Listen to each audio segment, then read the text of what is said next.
In this video, we will continue with Chapter 11, the case of more than one choice variable, and we will look at Section 11.6, which focuses on the economic applications of these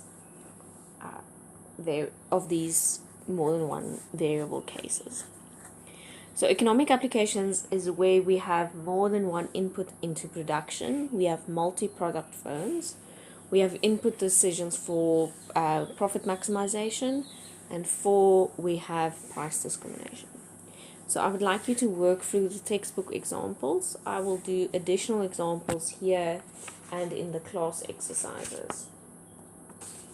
So assume you have a multi-product firm which produces two goods, Q1 and Q2. Q1's market demand is 14 minus a quarter P1, and the second goods market demand is 24 minus a half P2. The company's cost function is Q1 squared plus 5Q1 plus Q2 times Q2 plus Q2 squared.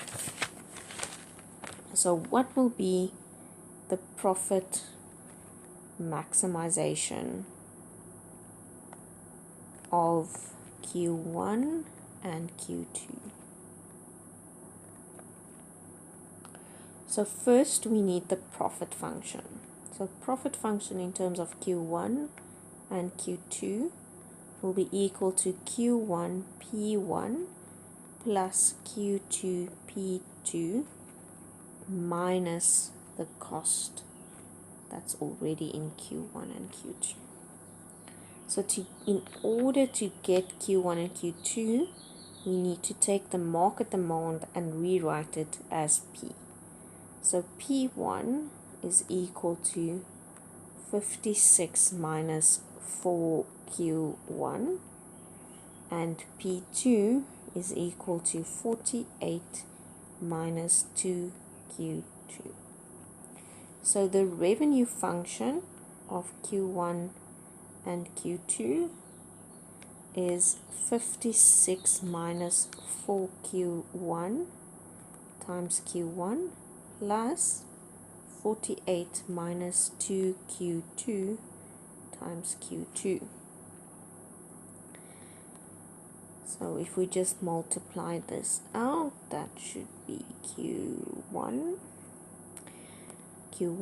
minus 4Q1 squared plus 48 Q2 minus 2Q2 squared. So the profit function for this firm is 56Q1 minus 4Q1 squared plus 48Q2 minus 2Q2 squared minus the cost function.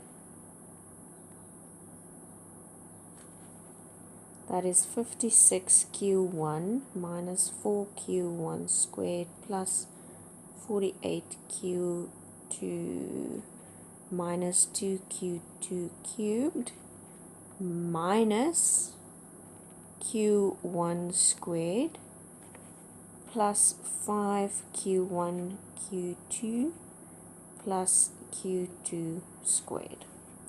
And if we simplify, we get 56Q1 minus 5Q1 squared plus 48Q2 minus 3Q2 squared minus 5Q1 Q2. So now we need our first order conditions. That is 56 minus 10Q1 minus 5Q2. We need our first order condition with regards to Q2, which is 48 minus 6Q2 minus 5Q1.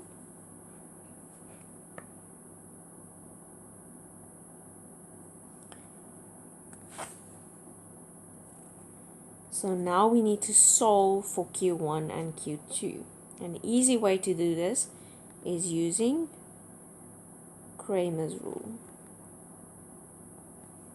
So 10Q1 plus 5Q2 is equal to 56, and 48, not 48, 5Q1 plus 6Q2 is equal to 48. So 10, 5, 5, 6 times Q1, Q2 is equal to 56 over 48. So Kramer's rule, the determinant of 1 is 35. The determinant of A1 is equal to 96. So remember, this is 56, 48, 5, and 6. And A2 is 200. So Q1 is equal to 96 over 35. That is 2.74. And Q2 is equal to 200 over 35, which is 5.71. Now we need the second order condition. So d2 pi of dq1 squared is equal to minus 10. d2 pi of dq2 squared is equal to minus 6. d2 pi of dq1 dq2 is equal to minus 5, and d2 pi d2q dq2 dq1 is equal to minus 5. So our Hessian determinant looks like this. So minus 10 q1 q1, minus 6 q2 q2, minus 5 q1 q2, minus 5 q2 q1.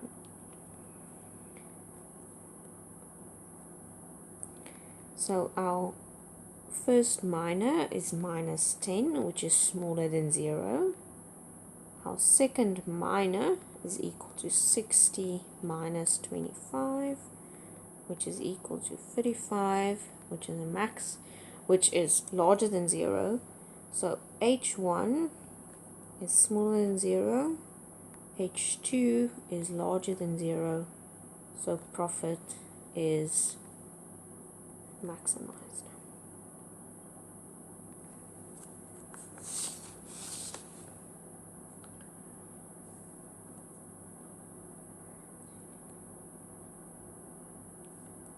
Section 11.7 is not covered.